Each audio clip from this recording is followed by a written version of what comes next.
শেখ হাসিনা সরকারের পতনে স্বস্তি ফিরেছে দেশের শেয়ার বাজারে।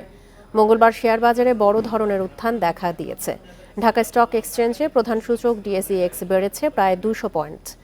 লেনদেন হয়েছে 750 কোটি টাকা। দর বেড়েছে 82 ভাগ প্রতিষ্ঠানের শেয়ারের। অন্যদিকে চট্টগ্রাম স্টক এক্সচেঞ্জে সার্বিক সূচক বেড়েছে 467 পয়েন্ট। প্রিয় নম্বর সেট করে বিকাশে সেন্ড মানি করুন ফ্রি।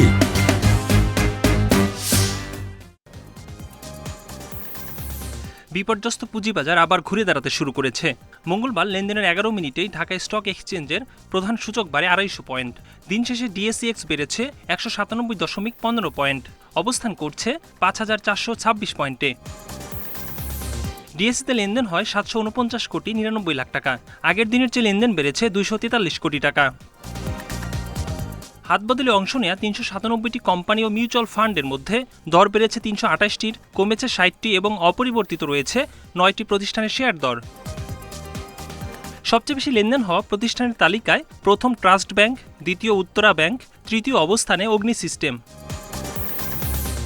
শতাংশের দিক থেকে দর বৃদ্ধির তালিকায় প্রথম মাইদাস ফাইন্যান্স, দ্বিতীয় অ্যাসোসিয়েট অক্সিজেন, তৃতীয় অবস্থানে ড্রাগন সোয়েটার। অন্যদিকে চট্টগ্রাম স্টক এক্সচেঞ্জে সার্বিক সূচক বেড়েছে 467 পয়েন্ট, অবস্থান করছে 15,393 পয়েন্টে।